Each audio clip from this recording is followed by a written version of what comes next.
नमस्कार, मी प्रियंका लाठी. आपण पाहताय न्यूज 18 लोकमत. बातमीपत्राची सुरुवात एका मोठ्या बातमीने. पुढील काही महिन्यांमध्ये राज्यात पालिका निवडणुकांचं बिगुल वाजणार आहे.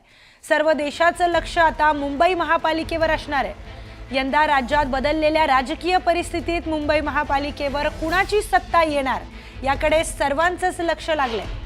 आतापर्यंत मुंबई पालिकेवर शिवसेनेचा वरचष्मा राहिलाय. मात्र 2019 नंतर राज्यातली राजकीय परिस्थिती बदलली. शिवसेना फुटल्यानंतर बदललेल्या राजकीय परिस्थितीत उद्धव ठाकरेंसमोर पालिकेवर सत्ता कायम ठेवण्याचं आव्हान असणार आहे. तर भाजप, शिंदेची शिवसेना आणि अजित पवारांचा राष्ट्रवादी पक्ष हे महायुती म्हणूनच निवडणुकीला सामोरं जाण्याची चिन्ह आहेत. यामध्ये शिवसेना आणि भाजपमध्ये जागा वाटपावरून रस्सीखेच होऊ शकते.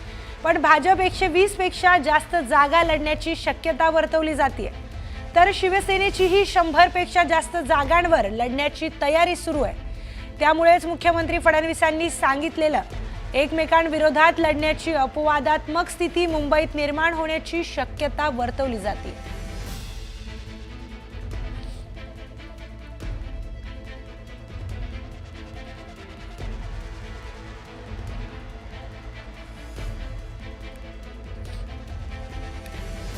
दरम्यान पुढील काही महिन्यात राज्यात पालिका निवडणुकांचं बिगुल वाजणार आहे.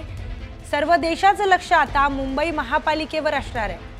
त्यामुळेच यंदा राज्यात बदललेल्या राजकीय परिस्थितीमुळे आता मुंबई पालिकेवर कुणाची सत्ता येणार याकडे सर्वांचंच लक्ष लागलंय.